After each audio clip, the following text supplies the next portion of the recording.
scène de la pièce Les Sorcières de Salem d'Arthur Miller.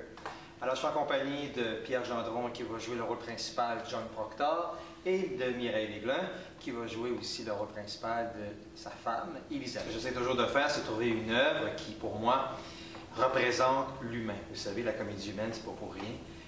J'aime qu'on rit, j'aime aussi qu'on touche à des sentiments qui sont propres à l'homme et qui voyagent dans le temps. Et moi, ce que j'aime dans cette pièce-là, et je trouve que la traduction de Grégoire et Michel Dumont est extraordinaire, c'est que c'est un feu roulant. Ça part, la première réplique, et là... Et avec Les Sorcières de Salem, ce que je trouve extraordinaire, c'est un fait vécu. En fait, c'est une histoire qui est basée sur des faits réels qui se sont passés à Salem en 1692. Et c'est ça qui est intéressant. En fait, c'est un classique. Ça se passe en 1692, mais c'est universel et c'est extrêmement actuel. Même la construction de la pièce, des fois, je la trouve supérieure au film. Des fois, je regarde le film.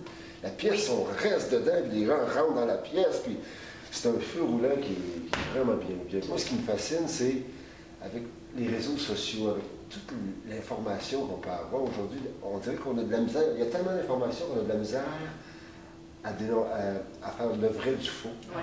C'est un peu ça la pièce. Et moi, ça m'affole les réseaux sociaux, c'est probablement pour ça que je ne fais pas partie de tout ça.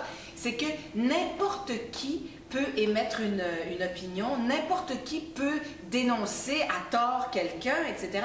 Puis c'est ça, Salem. C'est Abigail qui décide de se venger. À un moment donné, ça la dépasse, puis à un moment donné, elle en jouit parce qu'elle voit le pouvoir qu'elle a. Et là, elle a la main mise sur ses petites amies, elle a la main mise sur ce village. Et elle va faire croire aux adultes cette machination invraisemblable.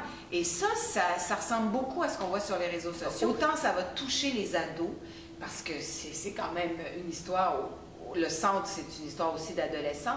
Et puis en même temps, ça va faire réfléchir les adultes, ça va... tout le monde est concerné par ce qui se passe dans cette pièce-là. C'est un grand chef-d'œuvre. Alors moi, je vous invite à venir voir Les Sorcières de Salem. Vous allez, du début de la pièce jusqu'à la fin, être sur le bout de votre siège. Vous allez avoir peur, vous allez pleurer, vous allez rire, vous allez avoir des sentiments de toutes sortes.